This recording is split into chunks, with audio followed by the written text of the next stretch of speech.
Nanjil Vijayan K. எத்தனை பேருக்கு தெரியும்னு எனக்கு தெரியாது. அவர் கே. அவன் என்கிட்டயே எத்தனையோ வாட்டி நான் ஸ்ட்ரெஸ் பஸ்டர் சொல்லியிருக்கான்.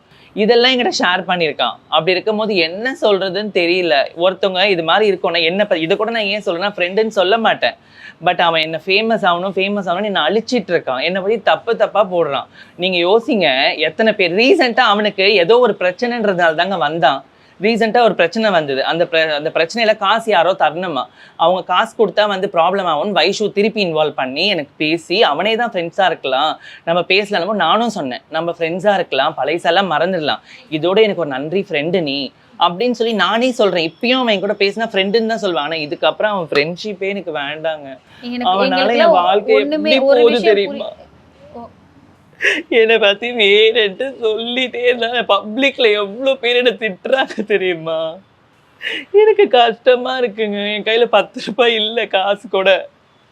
நான் கார் வாங்கிட்டு லோன்ல கட்டணும், 12ஆம் தேதி லோன் கட்டணும், இன்னும் பேமெண்ட் வரல, என்னென்ன அழுதுட்டு இருக்கான். அவன் வேணுன்ட்டு என்னை அசிங்கப்படுத்துறான். அவனுக்கு என்னங்க பண்ணது? இதே மாதிரி நடந்துட்டு தானே தற்கொலை சத்தியமா. எனக்கு கஷ்டமா இருக்கு, வயிறு எரியுது. உங்களுக்கு புரியுதா? நீங்க ஒரு பொண்ணு தானே, உங்களுக்கு உணர்வு புரியுதா?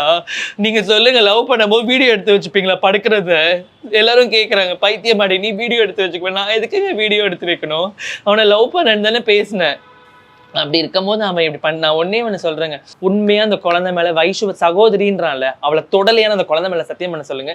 இந்த பிரச்சனையை போட்டோவை உடற நிறைய வாட்டி வச்சிருக்காரு.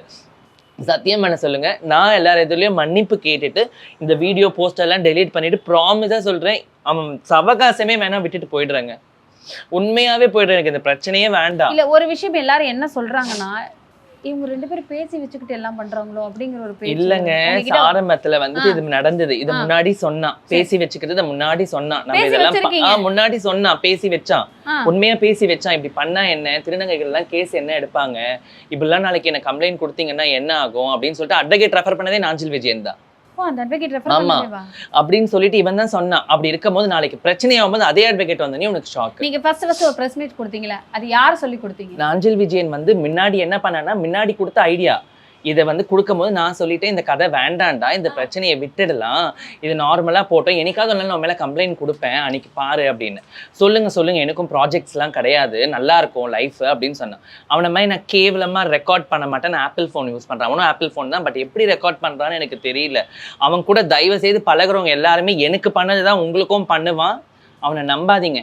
அவன் கூட பழகிற ஃப்ரெண்ட்ஸ் கிட்ட கேளுங்க. சூர்யா தேவி இருக்கா இல்லைங்க, தெரியும்ல, அவன் தான் அவனுக்குலாம் கரெக்டான ஆளு. அதனால ஒரு வாட்டி ஜெயிலுக்கு போனான், ஞாபகம் இருக்கா? அவன் தம்பியை தூங்குறவனை போயிட்டு தப்பான கை பிடிச்சி அடிச்சு வெளியே அனுப்புனாங்க. ஆமா, இந்த மாதிரி நிறைய விஷயம் பண்ணியிருக்கான். அவனுக்கு எல்லாத்துக்குமே ஸ்ட்ரெஸ் பஸ்டரே என்கிட்ட சொல்லுவான், வைஷு நீ எனக்கு ஃப்ரெண்டு, நான் அவன் கூட இருந்திருக்கேன்.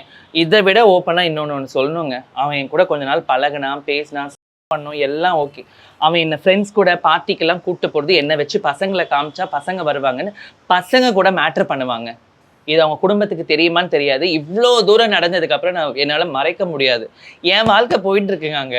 அங்கே என்ன எத்தனை பேர் தப்பாக நினைப்பாங்க தெரியுமா? நான் பேசினட்டு நான் எனக்கு ஸ்ட்ரெஸ்ல குடிக்கிறேன், ட்ரிங்க் பண்றேன், ஸ்லீப்பிங் பீட்ஸ் எடுத்துக்கிறேன், நான் குடிச்சிட்டு இருக்கிற மாதிரி தான் பேசுவேன் சம்டைம்ஸ். இல்ல அந்த கேள்வி நான் உங்ககிட்ட கேட்கிறேன், தாராளமா கேளுங்க. வாய்ஸ் நாங்க 2 வீடியோவே நிறைய பேரை பத்தி பேசியிருந்தீங்க, அந்த வீடியோ நாங்க கேட்டோம். நீங்க குடிச்சிருந்தீங்களா, போதையில இருந்தீங்களா? ஸ்லீப்பிங் பீட்ஸ் போட்டிருந்தாங்க. ஸ்லீப்பிங் பீட்ஸ்ல நீங்க யார் கூட பேசினாலும் குடிப்பேன். நான் குடிப்பேன், போயெல்லாம் சொல்ல மாட்டேன், குடிப்பேன். எனக்கு மைண்ட் ஸ்ட்ரெஸ் ஆனா நான் குடிப்பேன். அதுக்காக நான் குடிச்சிட்டு இருக்கும் போது என்ன பண்றீங்கன்னு கேட்பான் இல்லையா? நீங்க பாருங்க, எடுத்த உடனே ஹலோலாம் வராது, அடுத்த உடனே டாபிக்கு போயிடுவார் அவர். ஏன்னா முன்னாடி என்கிட்ட இந்த விஷயத்த பேசிட்டு இவன் வேணுன்ட்டு, இவன் ஒரு மிமிக்ரி ஆர்டிஸ்ட் தானேங்க, யார்கிட்ட வேணா கொடுத்து என்ன வேணா மாத்தி இருக்கலாம்ல, என் வாழ்க்கையை கெடுத்துட்டு இருக்கான். ஆனா நான் சத்தியமா சும்மா விட மாட்டேங்க. நாளைக்கு எங்க வீட்டுல என்ன அனுப்பிட்டாங்கன்னா அவன் வீட்டு வாசல்ல போய் நிற்பேன்.